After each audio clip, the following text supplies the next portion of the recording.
This is episode 29 of the Well-Rounded Wealth podcast.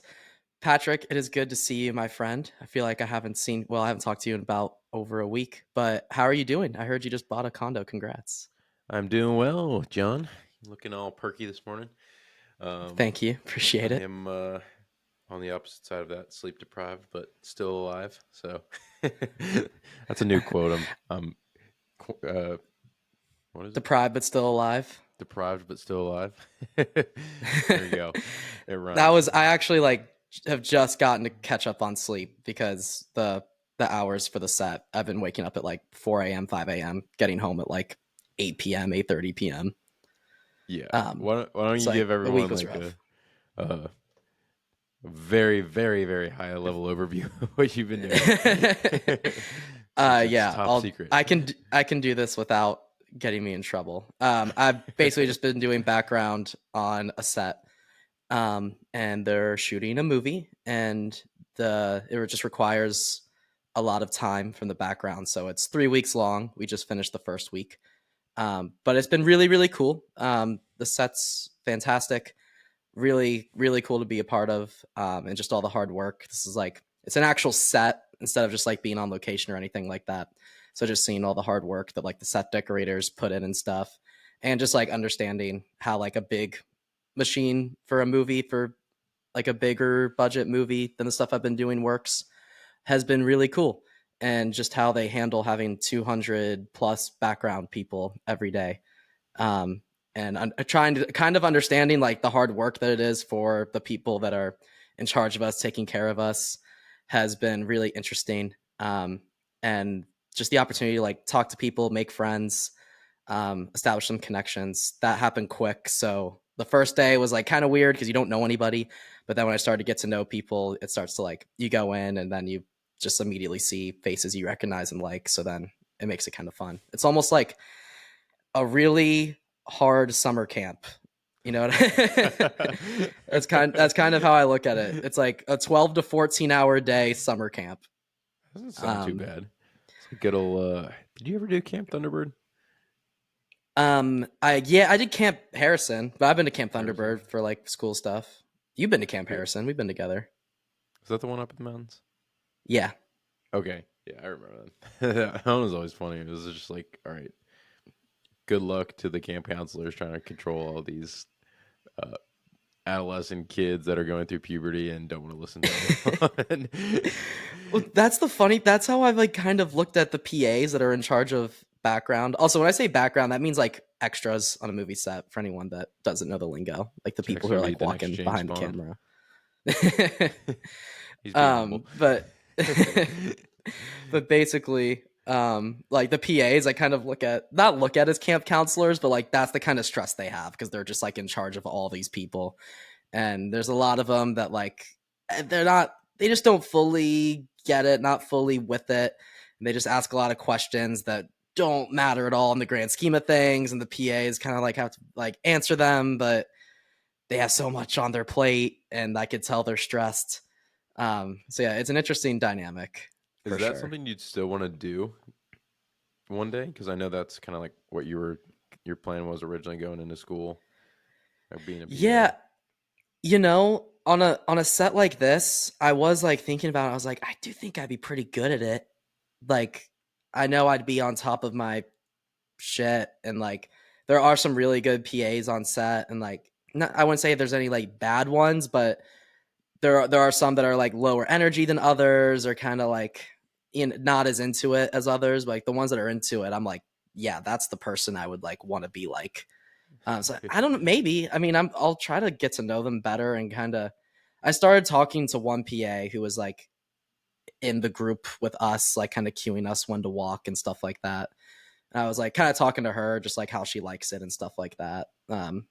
She didn't give me too much, but it was interesting to kind of like learn about how she started doing PA work on a set and stuff like that.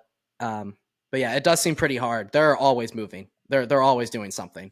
Like they have it harder than us for sure. Way harder because they've always got something going on. Everyone on a set has a walkie-talkie. Like that's if you're a crew on a set, no matter what position you are, you have a walkie-talkie. So they always have people in their ears like someone needs to do this, someone's got to do that. So they've always got something to do, and they're always being told something. It's like That'd there's be never, wild. yeah, no, it's intense and it's long hour. Like I said, like some of not all the PAs are there before we are, but like some of them are. And like I had a call time for 5:30 a.m. one morning, which means they were there by 5. Um, the set got out at like 7:30, 8 o'clock p.m. So like it's a Jesus. big day. How So much yeah, does like a it's all you're PA doing. make? I think it's 250 a day. 250 a day. Yeah, then if it goes longer than 12 hours, 12 and a half hours, because they lunch doesn't count, the 30-minute lunch, you get overtime pay, which is like whatever the hourly is times 2 for overtime pay. Got it. So like is a PA a salary position or is it like No, are you part of the union? it's you can eventually join the union after a certain amount of hours you've worked, but it's really just contract work Damn. that all of them are doing. So yeah, That's kind of that's it. Then wild. you get your day rate. If the set were to get out early, which like sometimes that does happen, you still get the full day rate. So like you never will get paid less than what your day rate is, but if it goes longer, then you will get paid more than what your day rate is. Got it. Okay. Like that happened for us a couple times this week. I was kind of happy about it because I was like, we've already been here 12 hours. I wouldn't mind staying for 1 or 2 hours more and get more money. We're Yeah. here. I Um, mean, why not? yeah, Doesn't exactly. hurt. Sorry, I've been Yeah, yelling. for real. But But that's yeah, an it's intense been job. really cool, and there's 2 more weeks to go. So honestly, we're just getting started. Get more to learn. More to Yeah, learn, more more to learn. experience. All right, what are we Yeah, talking but about today? yeah, Oh, good. Sorry. um, no, you're good. This kind of leads into what we're talking about. You and I were kind of talking about kind of what exactly it is that fuels us to like work hard and to like kind of get after it, and like what those reasons are, kind of what fuels our motivations. We've definitely discussed this to a degree, especially with the intrinsic and extrinsic motivations. We did that episode a while ago. Hmm. I was kind of thinking about it throughout this week on the set because doing background and when you're lobbed together with a group of 200 people, it is so easy to just chill and do as little work as possible. Because they can't control that many people. On the flip end of that, it's hard to stand out when you're in a group of that many people. So I've definitely been trying to like think about how do I stand out, but not in an annoying, unprofessional way. Because I've seen some background people that like are doing it to try to like get on camera or like try to get attention. But I'm kind of like, okay, how do I stand out in a way where they're like, oh, like he's with it. He wants to be useful. He wants to be helpful and like help in any way he can. So like kind of trying to find that balance. Mm. And as far as what fuels that, I actually was listening. Arnold Schwarzenegger he came out with a book and has been doing a lot of press for the book. Okay. And he was a big thing that he was saying is like one of his biggest rules is be useful. Like whatever you're doing, be useful in whatever environment you're in. And then he made a big point. He said he got this advice from his dad, and his dad was telling. He's like, "How do you think like countries have been built and societies have formed? You think it was people who were just sitting around and not doing anything and not being useful, or just hanging out watching TV all day, or was it people who were working hard and trying to do things that were useful?" So he's like, that's that's how successful people have been successful and have helped the people around them is just by being useful. So I kind of had that thought of that advice going in.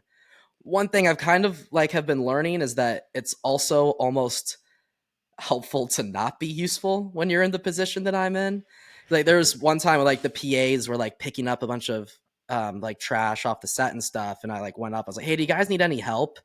And like they were kind of like, no, you're good, like no, go ahead and go back to holding, because they Okay. don't they don't want their bosses to see that one of these background actors is doing what's supposed to be their job. Got it. You know what Yeah, I mean? It could that's all me being useful and helpful makes the people who are supposed to be being useful and helpful kind of look bad. that's always a interesting. That is one of the most interesting dynamics in a workplace. Um, Hmm. when like someone who's a lower level might be more competent or might be able to help. Like, so I'll give you two examples. One is my roommate has he's several times he's come back and been like, the people I'm working with are less competent. Like he has a degree from the University of Richmond in business management and finance. Like the he works at a construction company. Like these guys are construction guys. So he's Mm-hmm. just what he has studied has helped him be more efficient in doing computer work, essentially. So Mm-hmm. he's always come back. He's like the guy above me. It takes him twice as long to do his job that I could do it in, and like I do it in a better way. That's what basically both of their bosses want. So I'm like, Mm-hmm. just do it. Two options is one, you just go ahead and do it, and you tell the guy who's above you is like, hey, look, I want to make both of us look better by doing it this way and doing it faster. Or you just present your work to the guy above you and say, hey, myself and his immediate guy above him came up with this idea. So that way you're not bashing the guy immediately above you, but you're also like bringing him along. But at the end of the day, the two levels ahead boss knows that, oh, Jack or whoever the person was brought this idea to me. So like I can see him being useful. Yeah, that's the complication of it though, right? Because whoever is directly above him is not gonna like someone below him being more competent than he is, Yeah. because that develops an insecurity, um, and that's where the power dynamics and politics of a workplace come into play. It's Yep. like you're kind of, it's gonna get a little dangerous if you're starting to outshine a superior, because Yeah. no one likes that, no matter who you are. I mean, I'll be I honest, I wouldn't love that. I wouldn't. yeah. There's definitely like a way to handle it. I think I think maybe the smart way, if that actually does happen, where if I realize, like, if I was in a situation where like someone below me was more competent than me, I think the best course of action is realize that that's this person has some knowledge that I could gain. So Hmm. maybe take what he has to say, learn that, understand that, and then you kind of got to do the work on your own. You got to get a little competitive. It's like, okay, this person's a little more competent than me. Now I kind of got to pull some weight here and do my own research and kind of be better than them. You know what I mean? Yeah. That's kind of how it goes. Well, here's the converse with that, and obviously it's situational. But like I was in a situation where I had someone who was above me that I was more competent with in certain things. If I was in his position, I would have delegated that work. Like, hey, I know this used to be part of my assignment. Can you be the one taking responsibility for this? And we'll kind of wrap it into more your role, and I'll oversee it with you. The difficult part with that is if it's your main role. So like if Jack and I are both supposed to be doing sales and Jack is above me, but I'm better at sales than Jack, then it gets a little tough. Like you can't delegate your main job. You know. Right. Yeah. But I'm of the Hmm. belief that you either get to the point where you know that you're superior, where you know that you are better than your superior and he knows that or she knows that, and you let whoever the next person is know that, and you either come up with a plan to, I guess, adjust your compensation around it, or you kind of have to leave because Yeah. that dynamic will it like the 48 laws of power. That dynamic will never work, where unless you're just being coy and a little secretive. So Yeah. God, that's really interesting. And like at a much lower level of this, where I've experienced this, is that I um I was working at a restaurant and I was just food running. And the guy who trained me, really, really nice guy, and I love him to death. And I'll say this, at carrying plates, he is better at me than that, right? yeah, He can carry four plates, four full plates of hot just got made food, Mm-hmm. and I can't do that. I had just recently like been able to do 3 at once. I started off only just doing 1 in each hand because I like didn't want to. I was like, it'd be better to just do this for now than Drop like try to it. be a hero and carry 3 at once and drop the food, because that'd be a way worse situation. Um, but where I was more competent than him, one, I guess, an overall education, but also kind of my rapport with the customers. Because when he drops off the food, he doesn't really say anything. He kind of just drops it off and leaves, or does. It's a Dig Italian in, restaurant, so like boys. you do the part. But yeah, but when I went over, I was personable and was like, hey, like this is the dish. Here you go. Does anyone want any Parmesan cheese? Awesome. Hope you guys enjoy your meal. Like enjoy. And then sometimes I would even have like tiny little conversations with them if they open that up. Um, so I noticed that because I did that, it looked like I was more competent at my job and better at my job. Mm. Does that make sense? Yep. Yeah, I Um, mean, you're naturally a very good people person too. So I feel Thank like you. that just comes off where it's like, hey, you eat now. Yeah. Here's your food. Now you eat your food. But yeah, it was really interesting for me to think about that. Because, and one, I don't want to overstep on this guy he's great. He's been super nice to me. Like, hey, he had trained me really well. And he got me a lot better at, not that it's a crazy complex job, but like running food, he got me a lot better really quickly. Mm, And just kind of like showing me a system and stuff. But then there's also that dynamic. I'm like, I'm not sure if I want to start like overdoing it, overshadowing him. And I've also like what makes me look better is my communication with the staff, like especially the other servers. Like I'll communicate with them all the time, ask them like what their seat number order is, like I could just give the food to the proper people. Um, Helping them where I can, like taking food like from them, taking plates from them and running it to the back.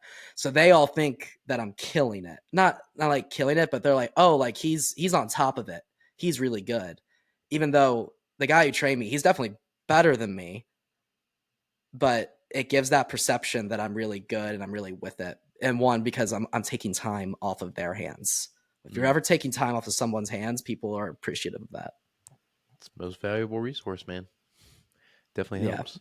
I, yeah, I'll look at that lens from the if I'm the manager's position too. If I see that, I'm gonna reward the person who's working harder or can do work more efficiently. And it's Mm-hmm. not that I don't like the person. It's just like you kind of have to dissociate the person from the work. It's like you as the individual is not the problem.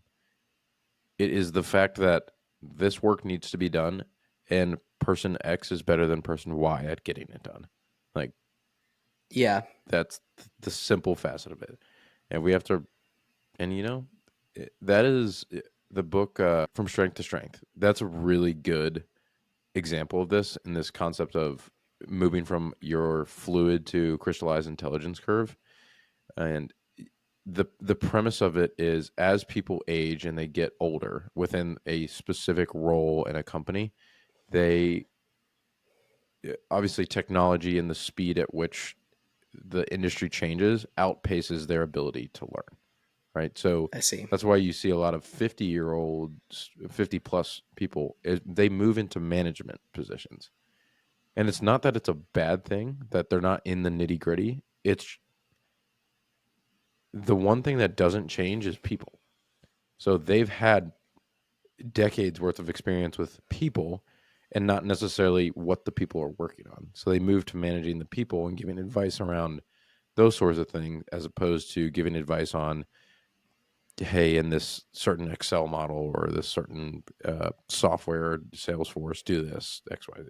Yeah, that's really interesting to think about because management is it's its own thing completely. But also, I have heard I heard this recently. What are your thoughts on companies bringing managers over to them because they have been managers in a completely different industry before? You're saying they bring managers over from a different industry? Yeah, because like, oh, well, they have experience being a manager, so let's hire this person as a manager, and but they're like a managing something that has CEO, nothing to do with their skill sets. like a CEO that might be in a certain.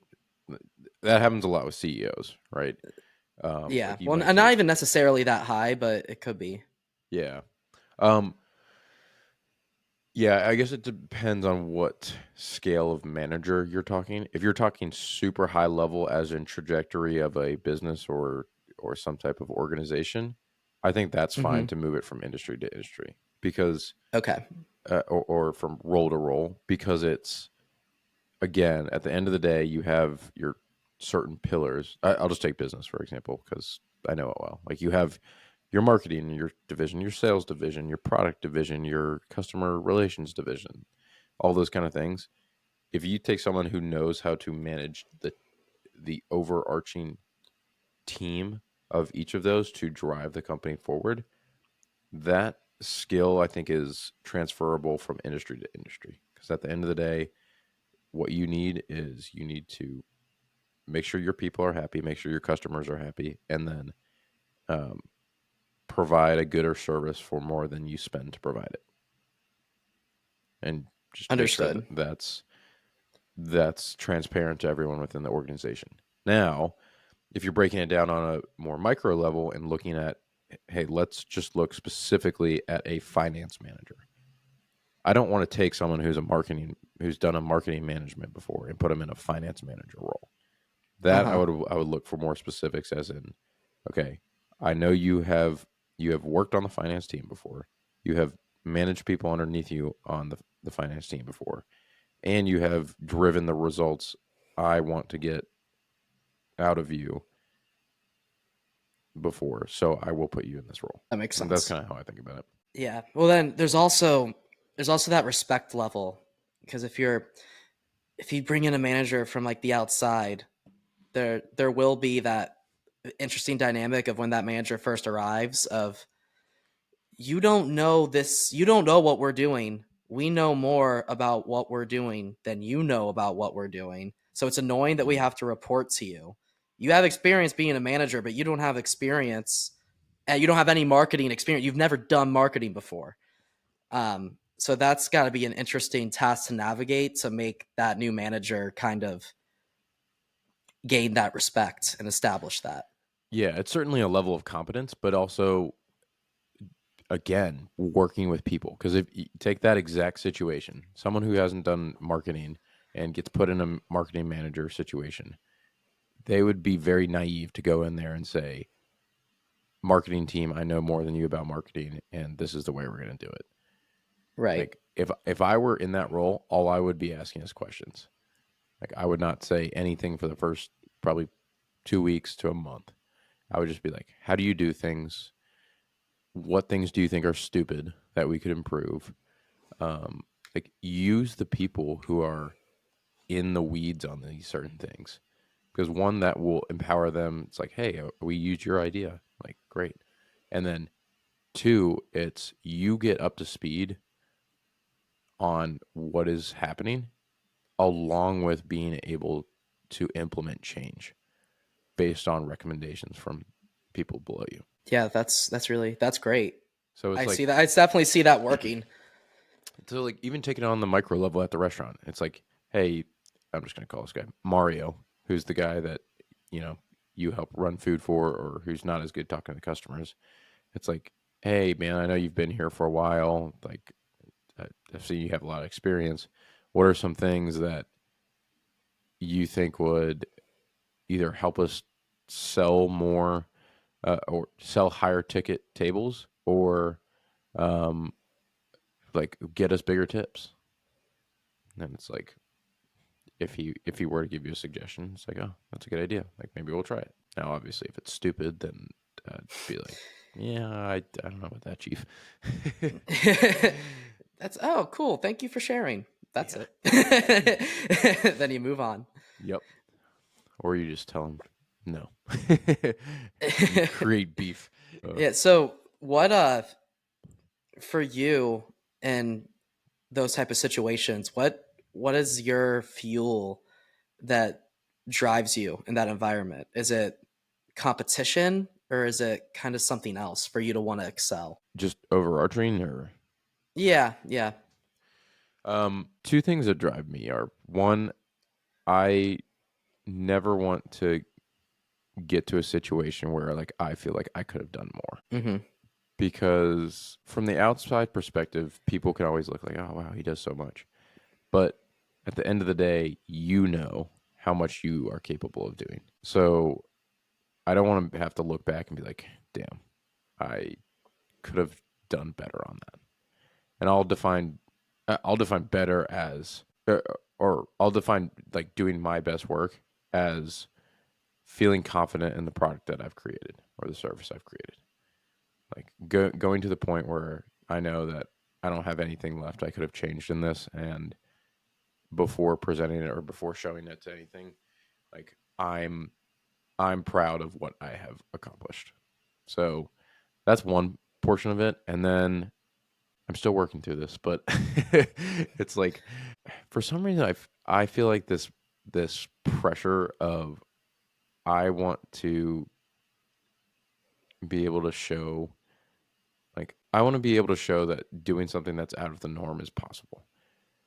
And the steps that you have to take there, they're not, the steps themselves aren't hard, but it's the framework and the mindset behind the pursuit that is the most challenging thing.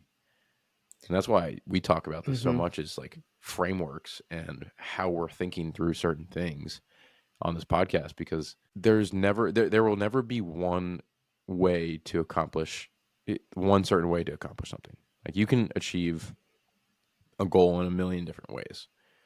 However, the framework at which you approach it, you always have to, there is always a decision making process that you have to go through in order to take the first step, the next step, and then every step in between the start and the finish. So it's like, what So is that framework? What is that best framework of decision making process? Like, what are the principles? What are the values, and what are the kind of decision trees that get you there and that can set you up as an individual to make the best decision possible? okay, so I get that.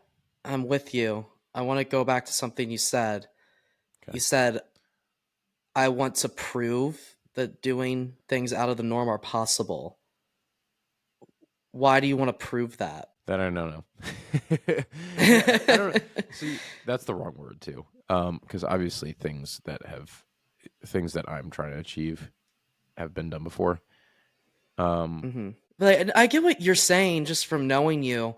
Like, yeah, not like possible, impossible, but definitely taking a path less traveled is something that you want to do.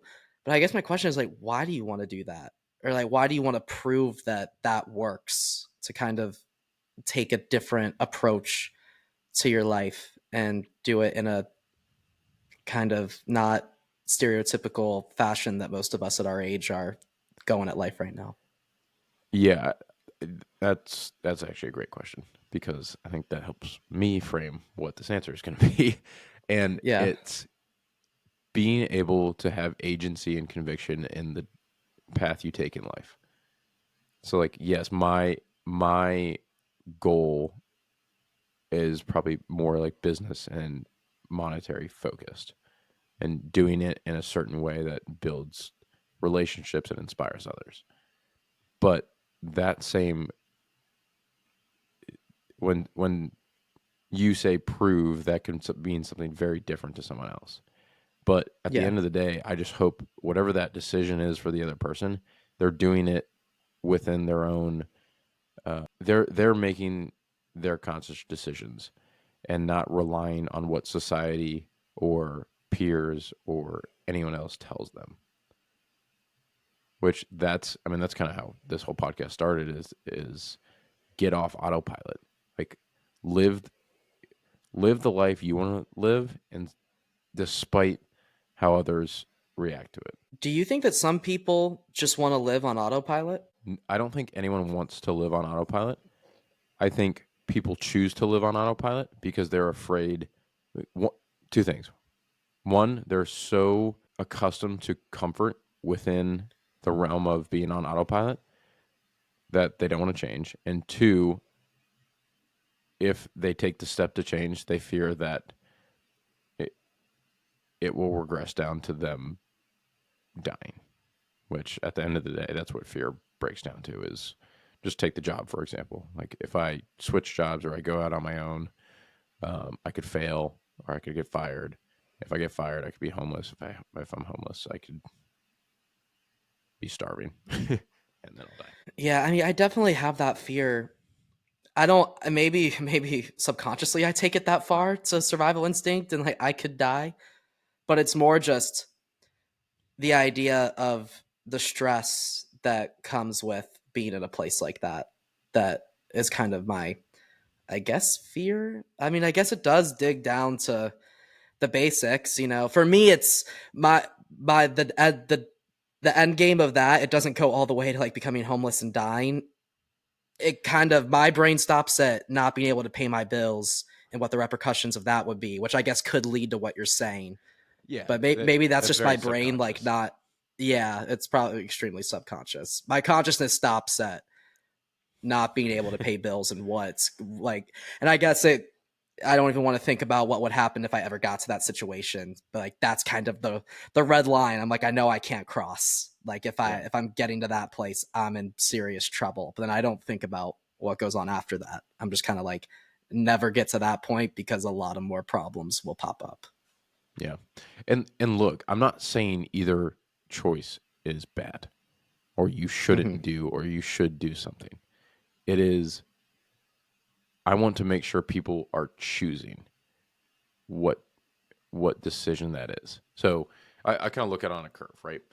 The path I'm going down, it might have more stress in the beginning, right? So I might take a little more of a trough in the beginning stages of my life, but as I continue to build and as I continue to see signs of success in whatever I'm trying to achieve, my curve. I wish I could like connect my iPad or something like that so I could draw it.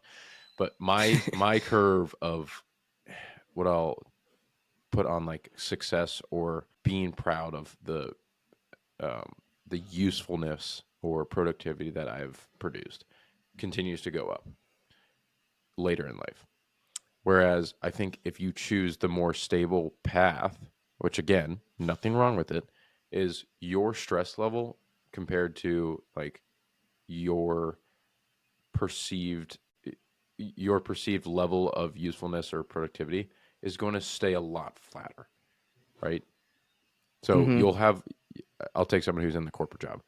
Like, you're going to have less stress because you know you're going to have corporate backing. Like you're going to have your health plan, you're going to have your 401k, you're going to have all that. Like you don't have to worry about, oh crap, am I going to make payroll this week?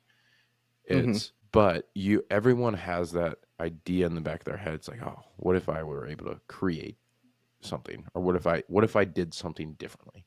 Everyone has that thought, and it depends on how you weight whatever that is. And what I mean by that is like if I weight my usefulness or level of productivity higher than, say, being a great dad, then I think that you'll have a bigger discrepancy later in life on how proud you are of that decision. But if your whole goal in life was just, I just want to be a great dad, so I'm going to do everything I can to have the most stable relationship career I possibly can so that I can devote as much time as I want to my kids. Hmm. Does that make sense? I know it's Yeah, kind that of a, does make sense. I'll draw it on this thing. I almost, I almost just think, I think if I'm getting into that mindset that you just shared a little bit too much, I almost stop living in the moment a little bit. It's just very down the line thinking for me. Yeah, I mean, look, there's no one is ever going to just think about the future 24/7. I think that's incredibly unreasonable. But you should Yeah. have checkpoints along your journey, right? Like we've talked about this. Be present as much as you can in your day-to-day life. However, if you're someone who wants to achieve something and like shoot for something that you don't currently have, you need to have constant check-ins to say, am I on am I still on the right path? Or is this path even the path I want to be on? Because otherwise, that is one thing. It's not wrong with presence, but that's where presence doesn't guide you. Presence lets Mm-hmm. you receive what is going on in your environment, but it won't point you. I don't think it necessarily points you in the direction based on a conscious decision of where you want to go. I And not do saying, think.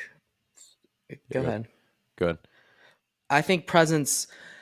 I think when you are being present, that is where opportunities open up the most, though. yeah, I can elaborate on that.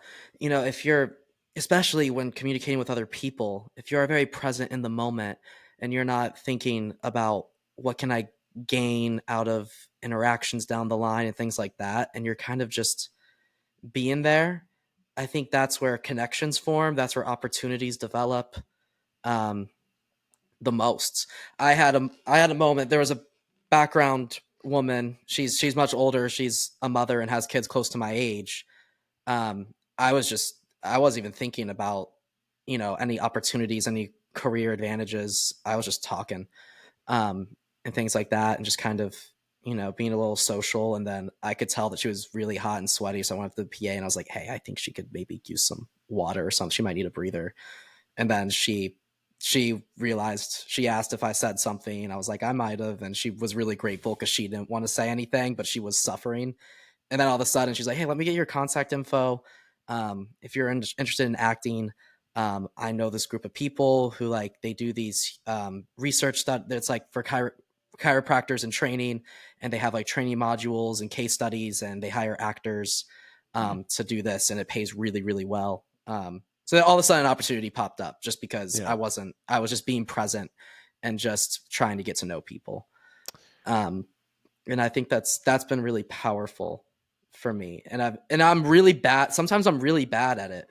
I had to get told to like, hey, be in the moment a little more. To like be present in your interactions. Even don't always be thinking about, oh, what do I need to be doing? How can I level up my career, my repertoire? How do I keep pushing and pushing and fighting and fighting? It's like also actually let's also just be in the moment with people, whether it's people we know and love or people we're meeting, and then things happen.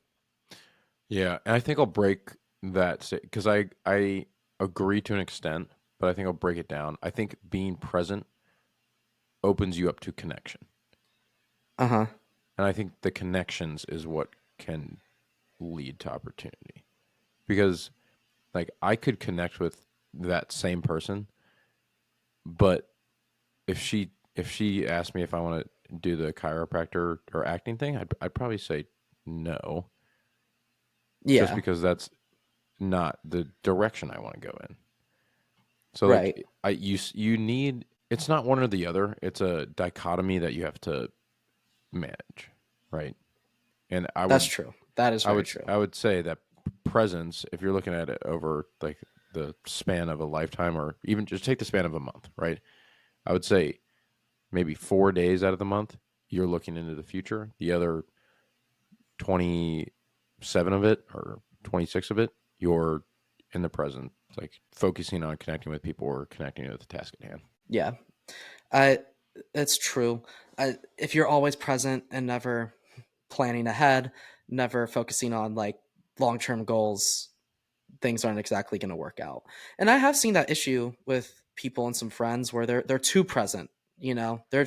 They're almost. I think they're actually. You're right. I think there might be such a thing as living in the moment a little too much. Unless you're Yeah. extremely comfortable with where you are and it's exactly where you want to be, then I guess sure, always live in the moment. But I mean, just for things in general, planning is required. Just for life, not even Mm-hmm. for huge career aspirations, but you gotta plan doctor appointments and dentist appointments. I need to do that soon. That's why I brought that example. Because I haven't been to an Atlanta doctor yet, and I need to start doing that. So that's something I need to plan for. I can't just always be in the moment and just be like, yeah, my teeth will just work out.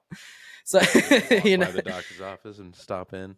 Yeah, and Yeah. Oh, I was. Hey guys, I was just living in the moment, and I thought I could come in for an appointment. my teeth were What's calling to going me, on? man. They were shouting. I take that back. Actually, I've been to the eye doctor down here, so take that. Whoever needs to take that. Universe. Yeah, take that, universe. I did Yeah. something right. I It was mean, because I again, needed new contacts. Go ahead. there you go. He's got it. He's got his life figured out. Again, it depends on where. If you want to go somewhere, you need to plan. But Yeah. take the Buddhist monk. Like their whole entire focus is being present. So it just depends, you know. I Well, okay. Sorry. Go ahead. no, go ahead. You Well, I was. What's so interesting about that is they. I mean, I don't know their exact doctrine of what they actually believe, but I think they take that isolationist method because they believe that our whole society is not how we should be living. Period, and that the isolationist lifestyle is actually the key because you should just always be present and we shouldn't always be like on this competitive grind or this climb. They think they should just be in the moment. They have an entirely different philosophy on how to live. Like it would be really interesting to actually talk to one of them and hear their juxtaposition to what we're saying because they think it's all a bunch of bullshit. Well, actually, no. So like when I went to Thailand and met with the monk and stuff like that, Oh, that is okay. one You've met thing. one. Cool. Okay. Yeah, monk people. So that is one thing I enjoyed about Buddhism, because Buddhism is not, in its principle, it's not a religion. It's a way of life. Their whole thing is you Hmm. should explore and find out for yourself. So Okay. for the monks, like, and for Buddha, his way of life and what he felt more at peace with was removing himself from materialism. That doesn't necessarily have to be your way of life if it's not something that you believe in. Hmm. Now, obviously, they have also, there's certain science and data behind certain ways of life that back certain things, but again, it doesn't necessarily. It's not a should. It's a you can, based on the frameworks you approach your decision making from, and that's where I think like that's where I resonated with Buddhism. It's because they tell you to go investigate whatever someone is telling you before you adopt that belief or way of life or whatever it is. So if someone is trying to convert me to Catholicism or to be a Presbyterian, Baptist, whatever it is, I don't know religions down there like that, but I should go and study their principles instead of taking their word at face value. I like So that. I'd be interested to see what would happen if, someone took that Buddhist monk onto a yacht with like a jacuzzi and see if he still hates materialism. have you seen those, like, what are they? Nelk? Yeah. Or the full, yeah, Nelk. Have you seen those, their videos where they take a Mormon guy and they bring him to Miami at strip club? No, that sounds Oh my hilarious. god. This guy's got like the mutton chops in his like farmer's hat and no phone or anything like that. Oh my He's not god. supposed to drink, but he does. It's like it literally is real time. It looks like his brain is just overwiring. It's like, oh my god, there's so much else out here.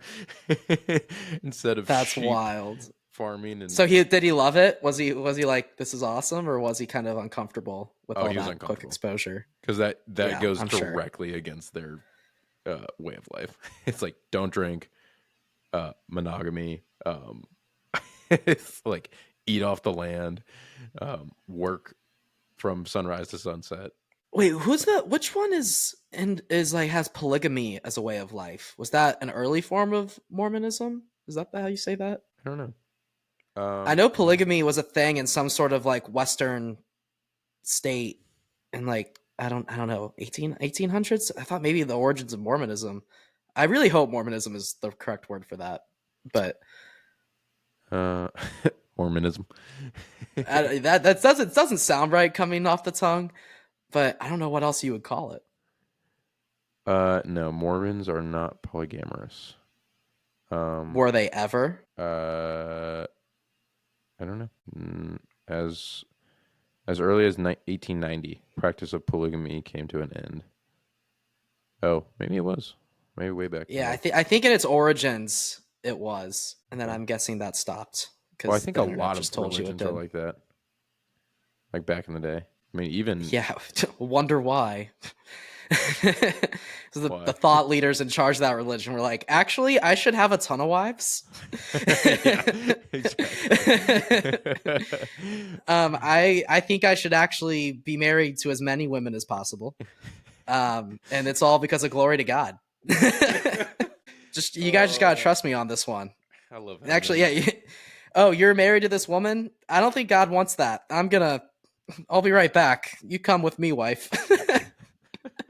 Good Lord. Alrighty, and with that, I'm just saying, like, if oh, I know I have three our wives. You know, brains, our brains are not that different. I mean, we have our set of values, but like at its core, I understand how guys think. If we have similar ways of thinking, I'm like, oh, this guy has a ton of power. It is known as like a thought leader and has a connection with God. Oh, and all of a sudden he's telling people that God was telling him that he should be married to all the women. We know exactly what he's doing. We know what's going on there. the Get out of man Oh is yeah, I'm sure no. God really told you that. I'm sure there was no biological inclination that overtook your supposed connection you had. Yeah, and God in that instance is his genitals. Yeah. No longer thinking with his heart in his head; is thinking with his horniness, as Thomas Yeah, would say. exactly. That man was. What's Thomas's phrase? Strategically horny. Strategically horny. That man needed That's one of the best God. strategies I've ever heard. Using Oh, divine intervention. I need to so call so Thomas. morally wrong, but I don't know. undoubtedly clever. All Uh, right, do you have to get going, Pat? yeah, I do have to wrap up, but that was a great way to wrap it up. And remember, wrap it up. Always. Yep. Be Safe. safe out there. Yeah, Let's. stay safe, guys. Yep. Yep. uh, Stay safe, and yeah, I guess if you get anything out of yeah, that. if you don't like and subscribe on YouTube or our Instagram, you're not going to be staying safe out there. Yep, that's the correlation right there. And Cool. speaking of liking and subscribing, thank you guys so much for listening. As always, hope y'all enjoyed this one. I kind of got to kind of pick at Patrick's brain a little bit today, and I usually don't get to do that, so that was very fun. And yeah, whatever you're listening from, feel free if you haven't already to give it a like, give it a follow, give a 5-star rating. We're always super super appreciative of that. And yeah, and feel free to reach out on social media, through our Instagram, through TikTok, through whatever. If you want to reach out to us about any topics you want to hear about, if you want to challenge us on any points that we brought up, we always love to hear from you. And thank you guys so much, and we'll see you on the next episode. Peace.